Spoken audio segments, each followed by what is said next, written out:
Halo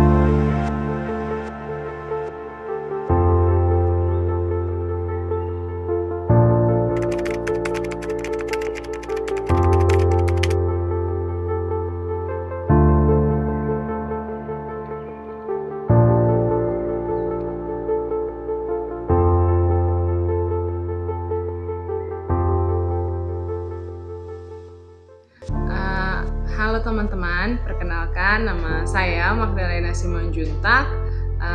Teman-teman bisa memanggil Lena dan biasa juga dipanggil Lena. Dan sekarang saya berusia 23 tahun. Saya anak ketiga dari 4 bersaudara. Dan saat ini saya sedang menempuh pendidikan di Universitas Profesor Dr. Hazaidan Sarjana Hukum di program studi bimbingan dan konseling, dan saat ini saya sedang berada di semester 5. Awal mula saya menjadi seorang disabilitas itu sejak tahun 2016. Jadi awal mulanya adalah ketika dokter mendiagnosa saya mengalami tumor otak, dan hari itu saya sedang baru semester 6 atau kelas 3 SMP, udah akhir dan menjelang kelulusan seperti itu. Dan hari itu didiagnosa sama dokter mengalami tumor otak, yang mana hari itu ketika didiagnosa memang penglihatan tinggal sedikit lagi. Namun awal mulanya itu karena sakit kepala gitu ya, sudah berobat, tetapi memang ketika tidak ketahuan gitu sakitnya apa, bahkan dibawa ke dokter mata karena hari itu yang terganggu penglihatan tidak kedeteksi juga sama dokter mata gitu kan. Setelah itu dokter mata saranin untuk di scan. Dari scan itulah dokter tahu, oh ternyata saya tumor otak. Dan di situ juga ketika hari itu tahu bahwasanya tumor otak, pasti adalah perasaan sedih. Cuman hari itu nggak bisa menunjukkan, kayak masih ngeblank gitu. Hari itu kok bisa tumor otak gitu kan. Nah, dari sejak saat itu, tapi hari itu aku nggak langsung mau dioperasi. Dokter menyarankan operasi, tapi aku nggak mau, menahan sampai akhirnya keadaannya sangat miris kayak gitu. Udah sebelah badannya sudah lemah, penglihatan sudah hilang, penciuman juga sudah hampir hilang, pendengaran sudah terganggu. Baru di situ mengambil keputusan untuk dioperasi. Nah, hari itu dioperasi di tahun 2016 itu juga, sampai proses pengobatan itu di akhir 2022. Sebenarnya kalau dari perobatan tumor otaknya itu di awal 2017 sampai 2017 bulan 5 sudah selesai di Jakarta. Namun di 2018 kena kejang sampai akhir di 2022 baru selesai diobat. Seperti itu. Itu awal mulanya kenapa diriku bisa sampai menjadi seorang disabilitas.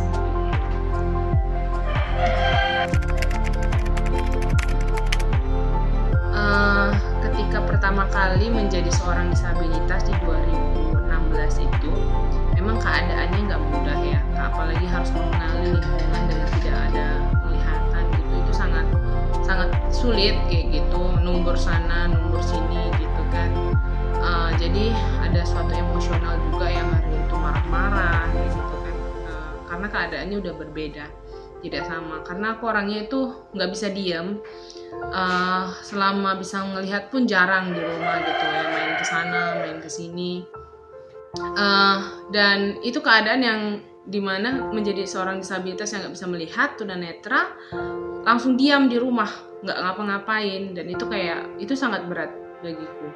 Nah, kalau untuk lingkungan juga, karena memang lingkungan ya kayak kasihan kayak gitu. Nah, dan hari itu keadaan terberat di mana aku harus menjadi seorang disabilitas yang nggak pernah kupikir sebelumnya harus bisa menjadi seorang disabilitas, apalagi harus mengenali lingkungan baru kayak gitu ya.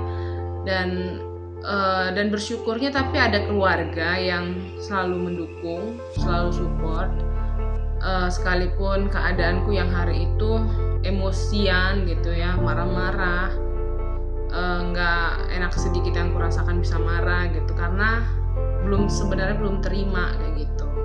Itu sih, jadi memang hari itu pertama kali jadi disabilitas sangat berat gitu.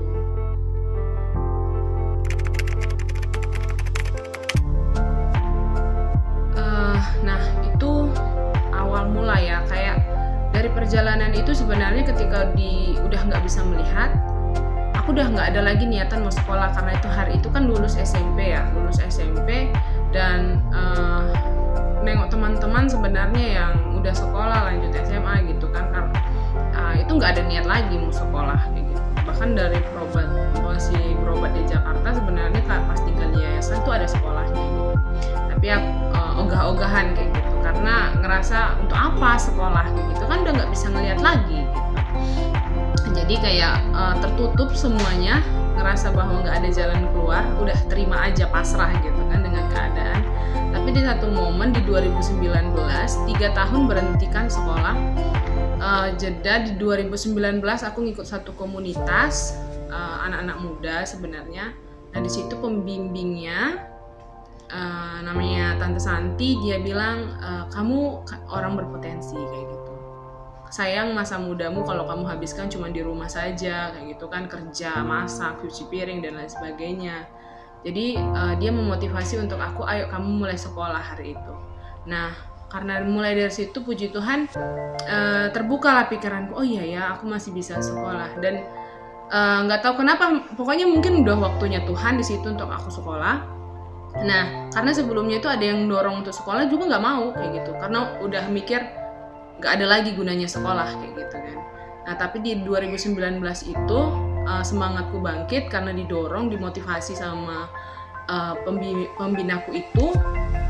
Jadi ada lagi dorongan, ya udah hari itu pas penerimaan siswa baru, aku coba cari sekolah luar biasa di dekat rumah di mana gitu kan, tanya sana tanya sini kayak gitu. Nah akhirnya dapatlah sekolah di SLB Negeri 4. Nah awal mulanya di sana juga nggak tahu kan kayak mana sistem pendaftarannya, gimana sistem sekolahnya gitu.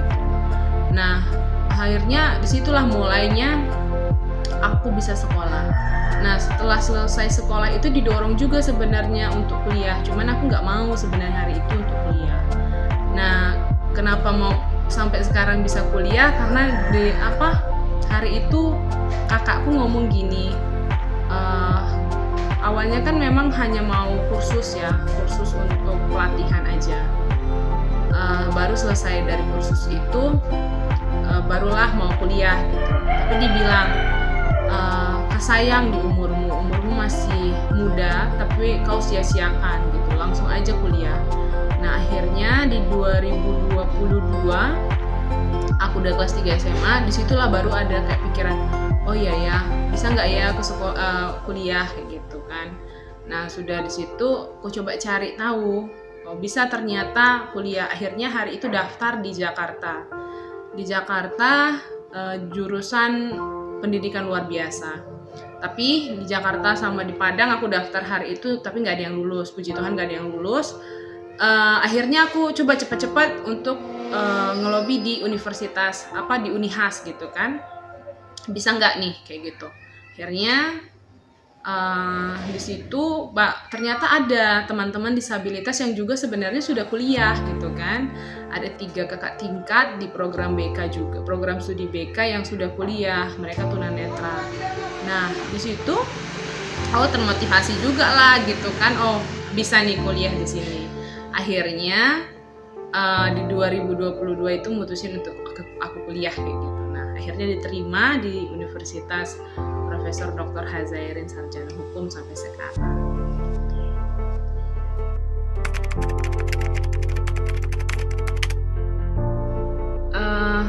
Dan mulai dari situ menjalani rutinitas sebagai mahasiswa gitu ya, mahasiswa di Unihas itu.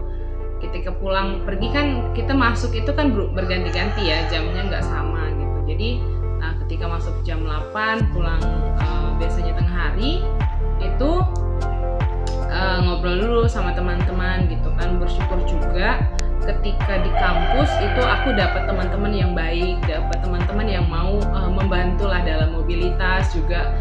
Ketika ada dosen menjelaskan di kelas, ada yang nggak aku pahami, aku tanya nih sama teman-teman, ini tadi maksudnya apa ya? Nah, mereka mau menjelaskan gitu, mau membantu untuk bantu aku untuk supaya aku bisa paham gitu. Juga ketika dalam perjalanan mau ke kelas, mau ke kemana gitu kan di lingkungan kampus itu mereka mau bantu kayak gitu, mereka mau ayo Len sama aku aja gitu kan. Mungkin jadi di awal itu kan diantar awal perkuliahan di semester 1 kemarin itu diantar ditungguin, tapi setelah berjalannya waktu udah aku nggak mau ditungguin, langsung pulang aja gitu kan. Jadi abang aku kan diantar sama abang gitu, udah cukup untuk nganter. Untuk selanjutnya bagaimana aku di kampus udah sendiri kayak gitu, udah bersama dengan teman-teman. Dan itu tadi bersyukur ada teman-teman yang mau membantu, udah ada teman-teman yang baik lah, yang mau menolong kayak gitu. Nah, dari mulai pulang kampus itu kalau sekarang itu biasanya ke mengikuti kegiatan organisasi. Nah, organisasinya itu organisasi disabilitas, di mana untuk membantu teman-teman sesamaku gitu yang mengalami kedisabilitasan itu supaya bangkit. Nah, gitu. Jadi selesai pulang dari kampus kayak gitu, aku kerjain kerjaan organisasi yang mana tujuannya itu untuk supaya teman-teman ini juga bisa bangkit, baik dari segi seluruh sektor kayak gitu ya, sektor pendidikan, pekerjaan, mereka juga bisa mendapatkan hak juga yang sama karena sudah mengalami kayak aku pun bisa kok kuliah. Jadi kayak supaya teman-teman itu juga bisa percaya bahwa mereka juga bisa kuliah. Itu sih kegiatan yang sehari-hari kulakukan sampai ke hari ini kayak gitu. Mungkin kalau udah untuk di rumah ya masak, bantu orang tua, beres-beres rumah gitu sih.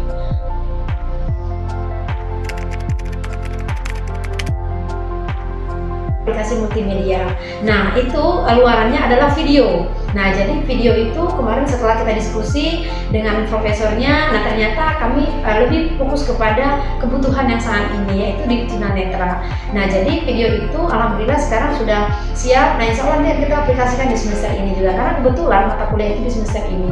Nah, itu upaya-upaya kami dari Prodi yang menunjang untuk di sini agar Madalena benar-benar bisa maksimal, bisa memperoleh ilmu terkait dengan bimbingan konseling nantinya di dalam prodi bimbingan konseling ini. Karena harapan kami Mahdalena bisa menjadi konselor yang profesional sesuai dengan yang dimana dia bisa mengembangkan kompetensinya. Itu saja barangkali yang dapat kami sampaikan. Kami akhiri, billahi taufiq wal hidayah. Assalamualaikum warahmatullahi wabarakatuh.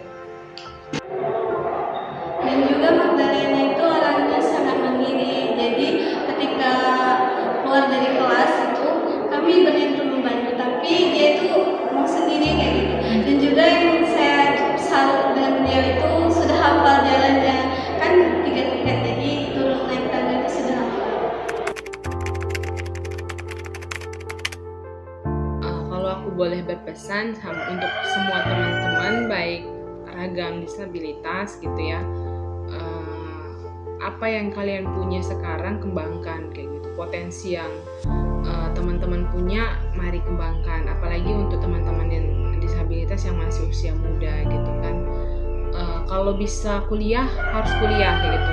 Nah, disinilah juga sebenarnya fungsi daripada organisasi disabilitas untuk memfasilitasi, bukan memfasilitasi seperti apa gitu ya, tapi untuk menjadi jembatan untuk mereka bisa kuliah kayak gitu, untuk mereka bisa bekerja gitu kan. Jadi banyak sebenarnya yang organisasi disabilitas ini mau lakukan untuk teman-teman, membantu teman-teman. Jadi untuk pesannya sama teman-teman yang lain supaya jangan menyerah kayak gitu, jangan stop di SMA aja gitu kan, tapi kalian juga bisa melanjutkan untuk ke pendidikan. Memang banyak tantangannya, tapi percaya ketika kita berusaha dan berdoa, itu pasti Tuhan bukakan jalan dan pasti banyak jalan keluarnya yang Tuhan sediakan untuk kita bisa melalui gitu, karena tidak ada masalah yang melebihi batas kekuatan kita. Jadi untuk teman-teman disabilitas, teman-teman semuanya, ayo bangkit kayak gitu, kembangkan potensi yang kita punya semaksimal mungkin, seoptimal mungkin, supaya kita juga bisa adanya kesetaraan itu bisa kita wujudkan seperti itu.